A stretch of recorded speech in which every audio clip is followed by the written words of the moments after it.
लागलाही नाही आणि तुम्हाला लागणार देखील नाही. फोडू नको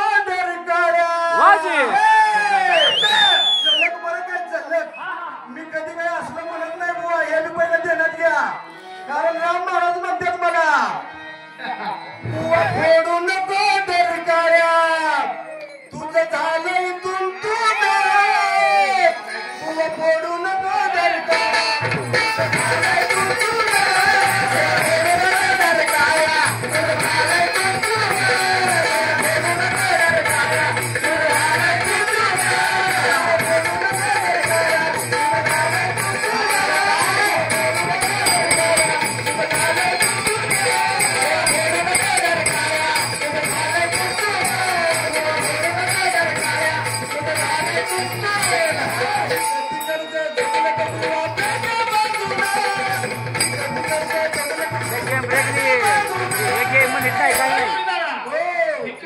नाही म्हणत ते आता काय डाऊट वाटतोय का? अरे लय मोठा डाऊट आलाय. मग काय करायचं कर.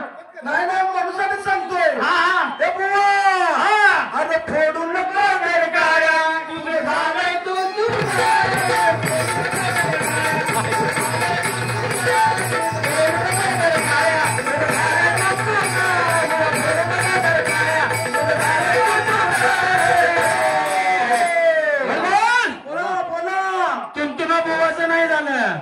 ज्याने तुमतुन वाजवलं त्याचं तुमतुन आपण केलंय.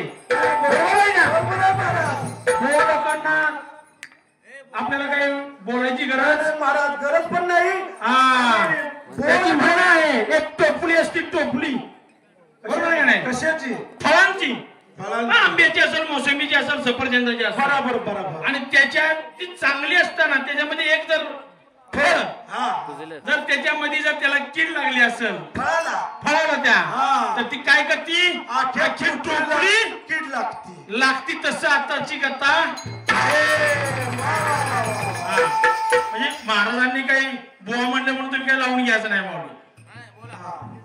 बरं का बोला आम्ही कोण आणि आम्हाला ओळखलं का अफगाण. तुम्ही कुठून आलाय जरा मागं सरका. तुझी माझी र जमली आज जोड. कुठे कुठे माझी र जमली आज जोड.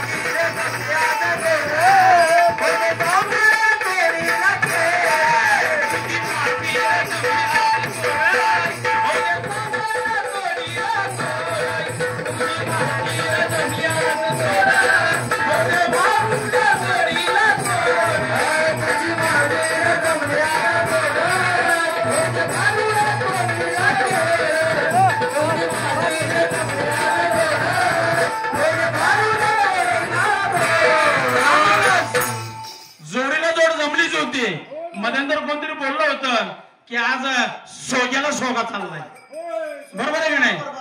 हा सोग्याला सोगा खरंच चालला होता. होय महाराज. पण कोणतरी आला फटका. एक बैल चांगला असतो वडणारा आणि एक कसा असतो वळीव टाकतो. वळीव टाकणारा. तसा वळीव एक आल्यामुळं वळलं सगळं. आतापर्यंत वळलं नव्हतं माऊली. त्याच्यामुळे त्या सिटीच्या नांगरणीची सगळी वाटोळच झालंय माऊली. सगळं वळमच सुटायला लागलं. महाराज वाटोळ होऊ दे त्यांचं. दुसरा विषय मगाशी महाराजांना मस्त सांगितलं मुंबई वालीच्या लागून नादी. अरे फट्ट्या माझ्या रामन असू द्या असू द्या. ऐका ही जी गाणी आहेत ना ही गाणी आम्ही महाराजांना सिंगल भजन करतो ना त्याच्यात म्हणतो आम्ही. कारण काय महाराज ज्ञानाचा सामने मंथोनी नवनीता पैसे घे आनंदा. महाराज दगडू महाराज आहेत तर तिथं मगाच्या सुंदर महाराजांना सांगितलंय महाराज काहीतरी आदर्श घ्या आणि नंतर कार्यक्रमाला सुरुवात करावं. महाराज त्यांना सांगण्यात आपण मोठे आहेत का? आपण आता 4-2 सामने केले. लय काय केलेलं महाराज पहिल्यांदाच सांगितलं होतं वाक्य बोललो होतो महाराज मी. राम महाराज असू द्या. मी काय म्हणतो जास्त काय बोलायची गरज नाही. आपण काय जास्त सामना करतो का? नाही. आताच्या मुंबईवाल्याच्या परिस्थितीनुसार आता तुम्हाला आम्हाला सामना जास्त करायला भेटत नाही. एक आवड म्हणून तुम्ही आम्ही करतो आणि त्या आवडीप्रमाणे आपण हे जनता जनार्दनाचं मनोरंजन करण्याचं कार्य आपण करतो. थोडं मनोरंजन करतो महाराज. पहिलं आठवलं कारण आपण 5वीला असताना जे भजन करायचो ना. मला जास्त काय बोलत नाही. आम्ही सदोनिक त्या भजनामध्ये सांगत असतो. आम्ही कुणाला शिकवायला येत नाही. कारण आम्हाला ज्ञान भेटल आम्हाला शिकायला भेटल. आम्ही उमे बुद्धीची सर्वजण आहोत. बरोबर आहे. आमच्या कुठेतरी मनावर आलेली काजळी जशी दिव्याला काजळी येते आणि ती काजळी झाल्यानंतर उज्ज्वल प्रकाश पडतो तसं आमच्या मनावर जी काजळी आले ती काजळी झाडण्यासाठी आम्ही येतो. आम्ही कोणाला शिकवायला माऊली येत नाही.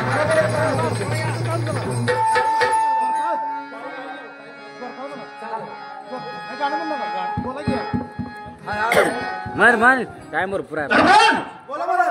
वेळेचं भान आपल्याला ठेवावं लागणार आहे. तरी पण मला वाटतं वेळ जरा जास्तच आहे अजून. अजून आपल्याला कार्यक्रम भरपूर दाखवायचा आहे. जनता जनार्दन बसल्यात की म्हणून त्यांच्यासाठी आपण सेवेला आलेलो आहे का? बोला झाली टाटा मस्करी.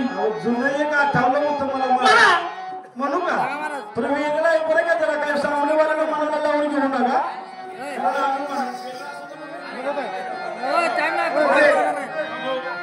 लहानपणी राहू द्या. माझं म्हातारं म्हणायचं तवा म्हणून नकच म्हणू द्या म्हणलं तरी आपलंच आहे.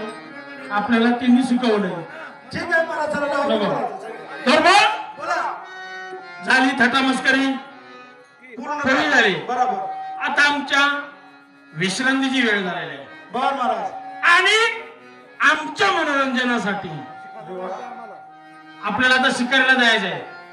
वनात जंगलात शिकारीला. हा त्यासाठी मन आपलं कसं ताजं टटोईत झालं पाहिजे. एकदम आपल्याला स्फूर्ती आली पाहिजे. त्यासाठी पहिल्यांदा आपण आपल्या मनोरंजन करायचं आहे. ठीक आहे महाराज. आणि बसणाऱ्या संत सज्जनाचं देखील मनोरंजन झालं पाहिजे. बरोबर नूतन गाण्यांना पाचारण करून घ्या म्हणजे झालं. ठीक आहे चला या नूतन गाणं.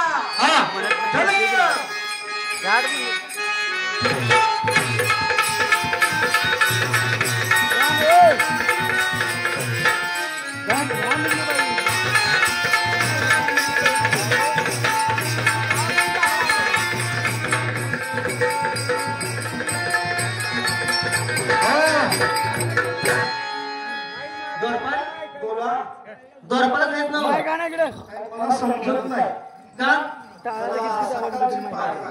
मग पाठ काय आहे. आणि जास्त बोलू कारण मला तर बोलायचं आहे. होय मग मी काय म्हणते निघायचं का मला. चला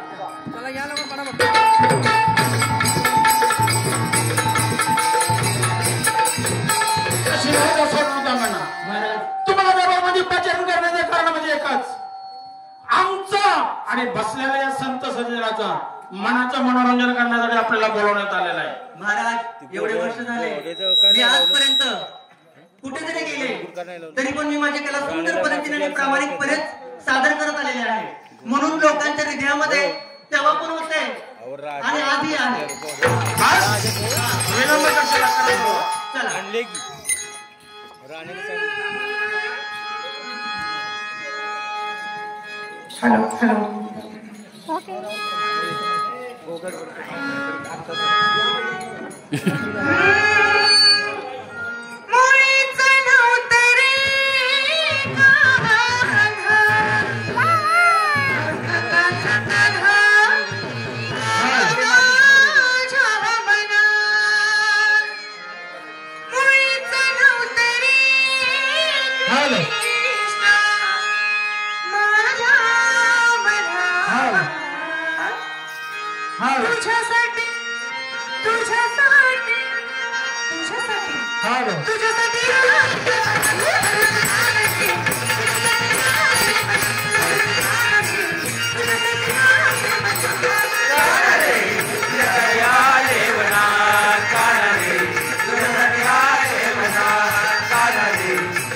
रोहिणी बोलला का?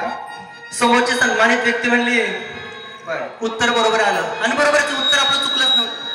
हो उत्तर तर बरोबर होतं. उत्तर बरोबर होतं ना? अगं पण मी जेव्हा नववीत होते तेव्हा मला संस्कृतमध्ये तो धडाच होता. होय ना? आणि मी हेच सांगितलं होतं, मी माझं जास्त शिक्षण झालंय हे मी ह्या समाजामध्ये सांगितलंच नव्हतं. अगं वयोमानामुळे कमी ऐकू येतं माहिती. कमी ऐकायला येतं ते सोड, वय झालं हे तिला मी माहित आहे, विषय त्याचा नाही. पण मी अहंकारी वृत्तीने असे म्हणलेच नव्हते की माझं शिक्षण एवढं झालंय आणि माझं शिक्षण तेवढं झालंय आणि तुझं शिक्षण तेवढं झालंय का. मी काय अशी बोललेले नव्हते. बरोबर. माझ्या अभ्यासात माझ्या पुढ्यात जी कथा मला आली, जी मी वाचली ते मी इथं सांगितली. बरोबर. तुझ्या वाचनात जे काय होतं ते तू सांगितलंस. बरोबर बरोबर. दुसरी गोष्ट, बाई काय म्हणली, अगं माझा जन्मच नव्हता झाला. बरोबर नसेल पण माझा जन्म झाला. जेव्हा माझा जन्म झाला नसेल तेव्हा तू काय करत होतीस? तेव्हा तू लुंगी घालत असशील, तू घालत असशील, सगळ्या महाराजांसोबत, वरिष्ठ महाराजांसोबत तू बसून त्यांच्यासोबत पंचपदी म्हण किंवा इतर सगळ्या गोष्टी करत असशील. बरोबर. पण तू लुंगी घालून आणि डोक्यावरती टोपी घालून, त्यावेळी त्यांची भूमिका पण तशी होती ना. बरोबर, लुंगी घालून त्या पोशाखात होता, तुमची टोपी होती, लुंगी होती, सदरा होता, सगळं होतं. बरोबर. आणि त्यावेळी भूमिका पण काय होती? तुम्हाला प्रश्नोत्तर करायचे होते, सवाल जबाब करायचे होते, पंचपदी म्हणायची होती. म्हणजे जी बुवांची कामं आहेत आता ती तुम्ही त्यावेळी करत होता. आता तू लुंगीमध्ये आणि डोक्यावरती टोपी आहे का ग तुझ्या? आता तू साडीमध्ये आहेस. टोपी होती. पण आता काय आहे माहितीये का? आता अंगावर साडी अंगावरती साडी आहे. तर तुला तुझ्या मंडळाने कशासाठी आचरण केले, भाऊ बोलवले की भाई य तू कला सादर कर, तुझं नृत्य गायन कर आणि जे रसिक आहेत त्यांचं तू मनाचं समाधान कर आणि त्यांची तू सेवा कर. पण ते तू करतेस का? ते तू करत नाहीस. तू काय करते, कुठंतरी खोड काढ, कुठंतरी काहीतरी विचार. अगं मी तुला तेव्हाच म्हणले होते, तुला जर का लढायचंय ना, तू कलेत न लढ, आम्ही पण आमच्या जीवाची बाजी लावू. तू कलेत न लढ, पण हे काहीतरी आपलं विचारायचं, काही आपलं हे करायचं कशासाठी. आता सगळं वरिष्ठ लोकांची खूप सुंदर अशी मिटिंग झाली, खूप सुंदर तिथं हे झालं का, तिथं सगळ्या महाराजांनी हे ठरवलं का डान्सर लोकांनी पण बोलायचं ठरवलं. मला सांगा, उद्यापासून पुराणं सगळे जे शास्त्र मी वाचायला बसते. मी आमच्या एका बॅगाबरोबर दुसरी पण एक बॅग आणतो. हा म्हणजे त्याला बिला आम्ही बी सोडतो, नुसतं म्हणजे महाराजांचं सगळं लांबच राहू द्या, हे जरा आमचं चालू होऊ द्या. आणि काय का एवढे वर्ष झाले आम्ही कधी सुद्धा कुणाच्याच, एक मिनिट पीठी वाजवू नका, आजपर्यंत कधीच आम्ही कुणाच्याच वैयक्तिक गोष्टीवरती बोट नाही ठेवलं का बरोबर? नाही, तुम्ही इथून बाहेर गेल्यानंतर काय करता काय नाही ह्याच्याशी आमचं घेणं देणं नाही. बरोबर. आणि जरी माहित असलं तर ते समाजाबरोबर सांगणं हे पण चुकीचं केलं नाही. बरं ठीक आहे, तुला काय वाटतं ग, होय ग? लय 4 पुस्तकं वाचलीस म्हणून लय ज्ञानी झालीस, लय मोठी महान पंडित झालीस. म्हणजे तुला असं म्हणायचंय का, मी जर का बैलांच्या पुढे नाचले तर ईश्वर काय मला प्रसन्न होणार नाही असं तुला वाटतं का? आता बैला पुढे जरी नाचलेस तरी तिथं सुद्धा ईश्वराचं सानिध्य आहे. आणि हेच तुला अजून कळलं नाही म्हणून तुला म्हणतो तुझी अक्कल शून्य आहे. मी बैला पुढे नाचू, मी तमाशात नाचू, नाहीतर मी एखाद्याच्या डोक्यावर नाचू, जर का मला त्याचे 4 पैसे मिळत असतील पोटासाठी तर ते मी करणार असं मदत माहितीये का, हा मी भारूड म्हणजे हे भजन सोडून कुठंच नाचले नाही. आता सांगू का, तिच्यासारखा खोटा कलाकार मी बघितलाच नाही. आम्ही इतर वेळी लावण्यांचे कार्यक्रम करतो हे जाहीरपणे सगळ्यांना माहिती आहे. सगळ्यांना माहिती आहे. लाज वाटत नाही कारण आम्ही लावणी कलावंत हो, लावणी कला, आम्ही प्रोफेशनल लावणी डान्सर सगळ्यांना पुढे सांगतो. पण त्या बाईला आठवतंय का, हा आपण दोघींनी हा. सोबत घेऊन तिला लावणीचा कार्यक्रम केलाय. केलाय. तिथं समाज पुढे काय म्हणते, मी हा दरबार सोडून किंवा म्हणजे वैयक्तिक भावड सोडून कुठंच नसलोय. आता ह्याच्या पलीकडचं जाऊन एक सांगू का, अगं एकदा तर तू त्यांच्या कार्यक्रमामध्ये पण नाचली आहेस. अगं एकदा नाचलीस काय आणि 1000 वेळा नाचलीस काय, नाचलीस का तर नाचलीस. बरोबर का वहिनी? बरोबर. आणि तिच्या सोबत जी आलती, अगं तुला साधा नीट वळा येत नाही, तुला साधा नीट बोला येत नाही. मी एक्सेप्ट करते की ती अप्सर आहे, पण अगं तुझा आरसा, अगं आरसा दाखवणार आहे. खरा आरसा कशाला म्हणतात तुला माहितीये का? अगं जे अंतरंग आहे ना आपलं, तोच आपला खरा आरसा असतो. आणि काय म्हणलीस, कावळा आहे का काय आहे तुला कळ, म्हणजे तू सुद्धा अज्ञानीच आहेस, तर तू तर महाअज्ञानी आहेस, तुझी तर किंमतच नाही माझ्या पुढे बोलण्याची. हा, आणि तू सांगतेस म्हणजे तुला हे म्हणायचंय का कावळा शूद्र आहे आणि कावळ्यामध्ये पण ईश्वराचा, तिनं फक्त हे सांगावं की कावळ्यामध्ये ईश्वराचा अंश नाही, दाखवून द्यावं. अगं एवढूसा कीटक असताना त्याच्यामध्ये सुद्धा ईश्वराचा अंश आहे. आणि हेच तुला अजून कळायचंय, तर हेच तुला शिकायचंय. अगोदर स्वतःचा अंतरंग तपास आणि मग लोकांचा अर्थ दाखवायला जा. कळलं का? अर्थ दाखवतीया. तिला एवढं माहित नाही, एवढा सगळा दरबार आहे ईश्वराचा, तो पांडुरंग सुद्धा काळाचा आहे. तिला कुठं कळतंय का, तिला अक्कल नाही म्हणून तर म्हणते तिची अक्कल शून्य आहे. लोकाशी द्वे ब्रह्मज्ञान स्वतः कोरडे पाषाण. अगं ते जाऊ दे, एक उदाहरण देते, वेळ आहे म्हणून बोलते. एक उदाहरण देते, एक वैश्य असते, वैश्या, आणि तिचं घर असं असतं आणि त्याच्या पुढे एका घर एका पंडिताचं असतं. लय पूजा पाठ करायचं, लय मंत्र जप करायचं, लय काय करायचं, आणि त्याच्या घराच्या पुढे एक वैश्याचं घर होतं. पण ऐक सांगू का, इतकं मंत्र जप करायचा, एवढं सगळं करायचा, पण तो एक काम काय करायचं माहितीये का, त्या वैश्याच्या घरी दिवसभरामध्ये किती पुरुष लोक जातात हे तो बघायचा. आणि त्याने एक रांजण बनवलं बरं का, रांजण, आणि त्या रांजणामध्ये रोज तो खडा टाकायचा की बघायचा की बाई आज दिवसभरामध्ये ह्या बाईच्या घरात, ह्या वैश्याच्या घरामध्ये किती पुरुष लोक गेले, आणि तो रोज ते करायचा, बघायचा आणि त्यामध्ये खडा टाकायचा. हे बाई तुला असं वाटलं तू बी पूजा पाठ करतेस म्हणजे मी तुझ्यावर म्हणते का काय, नाही बाहेर का, तुझ्यासाठी त्यावर मी जास्त उदाहरण देते. मला काय म्हणायचंय, ज्यावेळेस मरतो आणि वरती जातो तेव्हा ईश्वर त्याच्या समक्ष पुढे उभा राहतो. तेव्हा ईश्वर त्याला दाखवतो, बाबा अरे ती वैश्य होती तरी सुद्धा तिचे अंतरंग, ती शरीर रूपी कशी पण असू देत, पण तिचं अंतरंग फक्त माझ्यासोबत जुडलेलं होतं. पण तू एवढा पूजापाठ करत होतास, पण अरे तुझं लक्ष पूजेकडे होतं का, तू काय नव्हता. तिच्या घरात किती गेलं किती नाही गेलं ते रांजरमध्ये थोडं टाकत होतास. म्हणजे तू माझ्यासोबत कनेक्ट होतास का, जुडल्या गेलेला होतास का? बरोबर ना? होय ग, तुझी मित्र तशीच वाटते या. समोरच्या बायका काय करतात, कोण काय करतात ह्याच्याकडे तुझं लक्ष असतं. आणि तुझ्यासारखी खोटाडी कलाकार आज कोण नाही ह्यात सगळ्या समाजात मी म्हणते. काय म्हणते तुला सांगते. तू काय म्हणलीस, तू कम्प्युटर इंजिनियर आहेस का काहीतरी आहेस. मी आत्ता तुला म्हणते तुझी डिग्री आणून दाखव. साडी इथं समाजा पुढे फेडते, सुंदर काढते आणि ह्या मंचात ह्या पाटण भागात तुला जन्मात कधी दिसणार नाही. जर तुझ्या मोबाईल मध्ये आता पण तुझी डिग्री असेल कम्प्युटर इंजिनियरची तर या दाखव. Show me right now. Come on, दाखव तुझी डिग्री.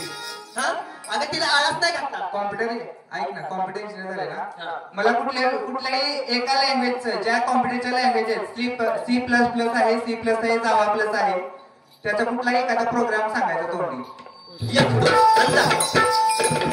तिला काय वाटतंय की ती म्हणजे खूप गाणी झाली आहे, अतिशय गाणी झाली आहे असं तिला वाटतंय. पण तसं नसतंय ग. समोरच्याला पण समजून घ्यायचं असतंय. आम्ही कधीच कुणाची खोडी काढायला जात नाही. समोरचे सगळे वरिष्ठ मंडळ आहेत, पण तिला आळा घालणार कोण नाही. तिला जेव्हा कोणतरी आळा घालतील तेव्हा तिला कळणार आहे. अगं तुला माहिती आहे ना, काय मगाशी कुठेतरी तमाशा चालू होता. हो, पण तिला ते बी नाही कळलं. अगं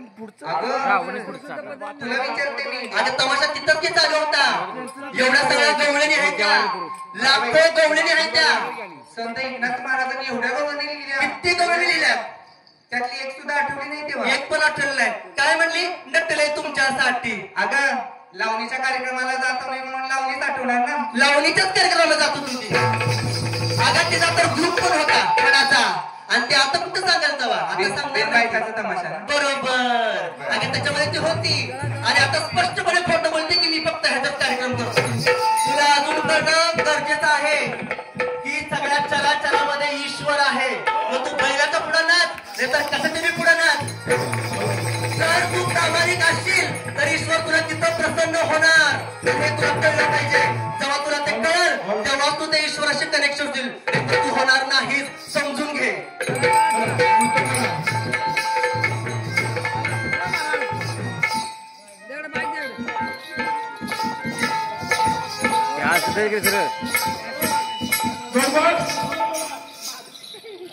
आता आपल्याला कुठं जायचंय, शिकारला शिकायला जायचंय.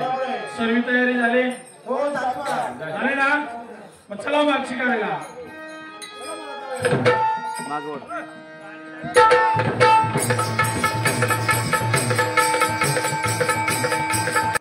तेव्हा असणार आपल्या राज्याची जबाबदारी आपल्यावर सोपविण्यात येत आहे. महाराज जाणं गरजेचं आहे का?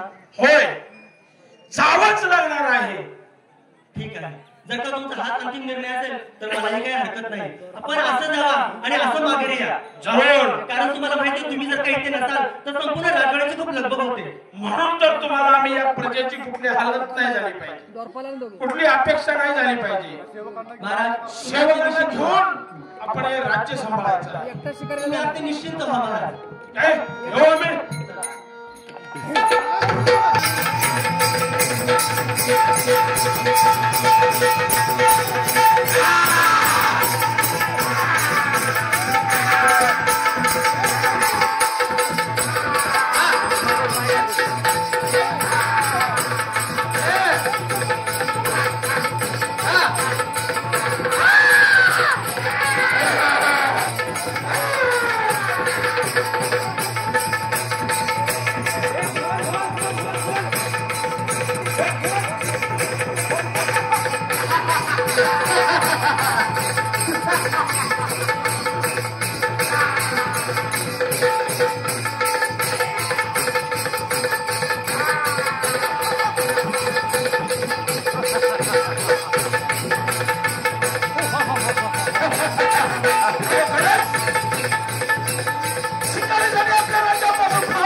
सांगितल्याप्रमाणे आपल्याला शिकार भेटलेली आहे आणि राजाचं हरण केलेलं आहे. ठीक आहे, चला. हे गुरुदादा, हो, बोल बोल. अरे बराच दिवस झाला महाराज शिकारला गेले ते अजून आलं नाही. तेव्हा राणी साहेबांना सांगितलं पाहिजे. अजून काय परत आले नाहीत. अजून परत आलं नाहीत बरं का. बरं. तेव्हा राणी साहेबांना बोलवून घे. हो. चला. हे पहा, या ठिकाणी कुणाला तरी मुलगा हरवलेला आहे, लहान बाळ आहे.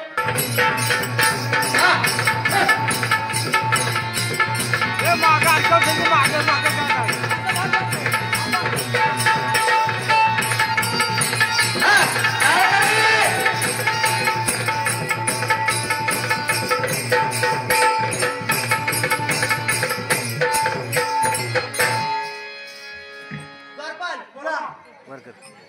एवढे वर्ष झाले माझे राजन शिकारीसाठी निघून गेले, होय राणी साहेब.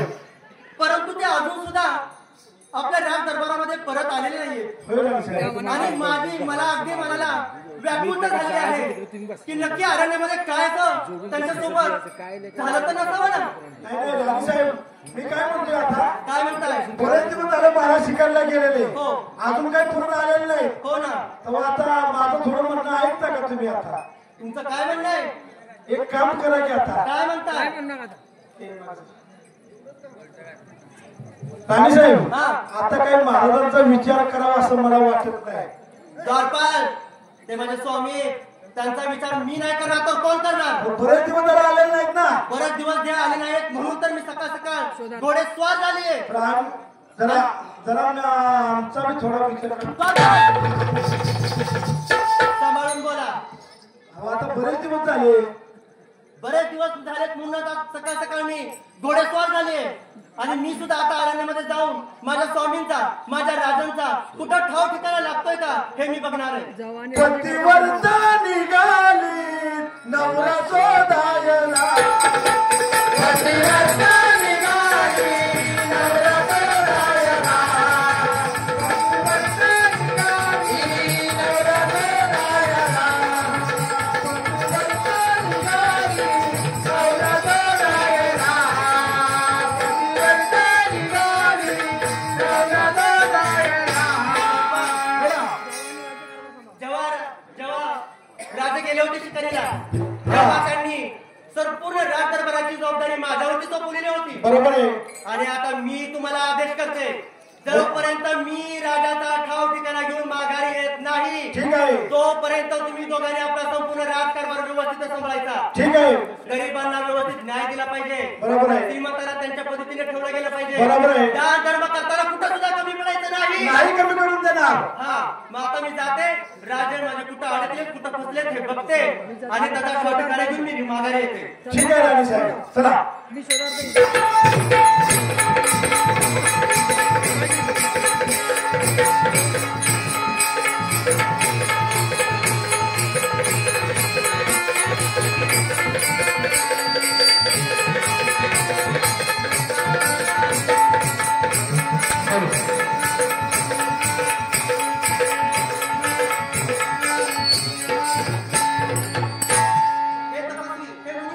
हा, हो तुम्ही? मी राणी आहे. बर.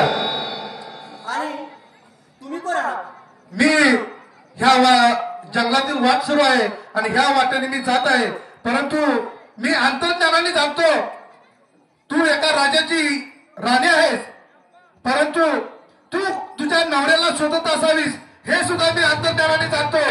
तेव्हा हे राणी तुझ्यावरती एक संकट ओढवणार आहे, तेव्हा ह्या दिशेला तू जा. परंतु एक लक्षात ठेव, ज्या वेळेला तुझा पती तुझ्या नजरेस पडेल त्यावेळेला त्याला मात्र स्पर्श करू नको, कारण तू ज्या क्षणी त्याला स्पर्श करशील त्या क्षणी त्याची शिळा होईल हे मात्र तू विसरू नकोस. आलंय ना ध्यानात? मुनिवर, एवढे वर्ष झाले मी माझ्या पतीची वाट बघत राजमहालामध्ये होते आणि आता जर तुम्ही बाहेर पडलीये तर हे मुनिवर तुम्ही मला हे काय सांगत आहात? राहे राणी सरकार, हे प्रारब्ध तुला नाही चुकलं ना मला कधी चुकणार. जे प्रारब्धात आहे ते होणारच. तेव्हा तू चिंता करू नको. फक्त तुझ्या नवऱ्याचा तुला स्पर्श होऊ देऊ नको, स्पर्श होऊ देऊ नको, स्पर्श होऊ देऊ नको. हे सगळं मला तर मान्य आहे, कारण मुनिवर तर कधी सुद्धा असं बोलत बोलला नाही. परंतु एवढ्या वर्षानं माझे राजांसारखं माझ्या समोर जर अचानकपणे आले तर मी तरी काय करणार? एवढे व्याकुळ झाले मी. परंतु नक्कीच माझ्या प्रारब्धात काहीतरी लिहून ठेवलं असं. त्यामुळे मुनिवरनी जे काही सांगितले मला असं वाटतं की त्यांची मी विचारणा करणं आणि त्यांनी मला जे काही सांगितलेलं आहे ते ऐकणं तितकंच गरजेचं आहे. महत्वाचं म्हणजे माझे राजन भेटणे खूप गरजेचं आहे. स्पर्श तर लांब राहिलं पण माझे राजन मला मिळायला हवे. परत एकदा राजन बघण्यासाठी मी अरण्यामध्ये अगदी अजून थोडीशी आतमध्ये जाते.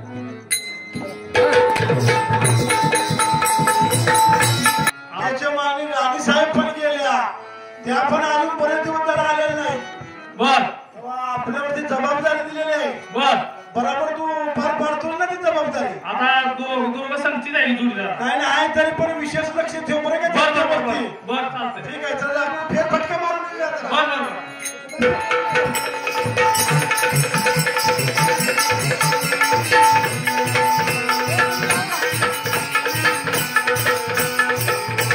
एवढ्यात घ्या की पुढे येतो आहे.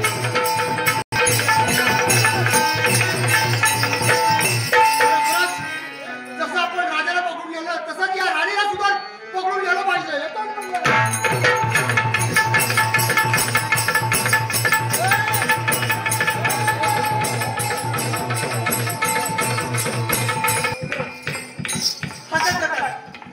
त्यांनी मला नेलं. राजन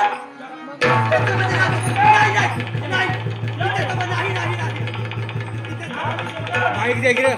बक्षीस लोकांनी आम्हाला बंदिस्त केलेलं आहे. तुम्ही काय ला? आम्ही सुद्धा नाही. तुम्ही लांबच थांबा, तुम्ही लांब थांबा. कारण मी सुद्धा एवढ्या वर्षानंतर तुमची वाट शोधतच इथपर्यंत आली. फक्त मला तुम्हाला एवढे वर्ष झाले राहतो तुम्हाला पाहिलं नव्हतं. आम्ही पण आतून लग्न आहोत. किती वर्ष गेले तुम्ही आम्हाला भेटलेलं नाही. रात्री भेटलेलं नाही. तुमच्यासोबत इथं काय घडलं अरण्यात त्याचं मला काही सुद्धा ठाऊक नाही. काही सुद्धा ठाऊक नाही. पण राजन, त्या राज दरबारामध्ये एक दिवस मी फक्त तुमची वाट बघत होते राजन. आणि आज तुम्ही इथं पुढे आलाय तर मला तुम्हाला आलिंगन सुद्धा प्रेमाचं नाही येत नाही. मला फक्त स्पर्श केला नाही. मी तुम्हाला स्पर्श करू शकत नाही.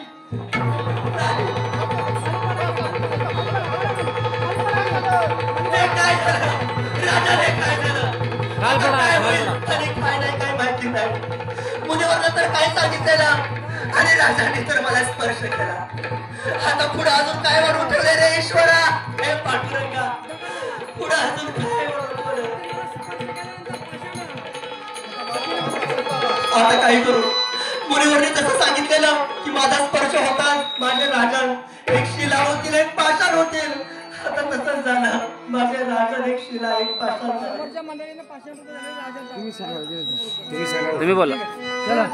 समोरच्या मंडळीनं पाषाण रूपात झालेला राजा पूर्ववत करून द्यायचा आहे. ठीक आहे, धन्यवाद.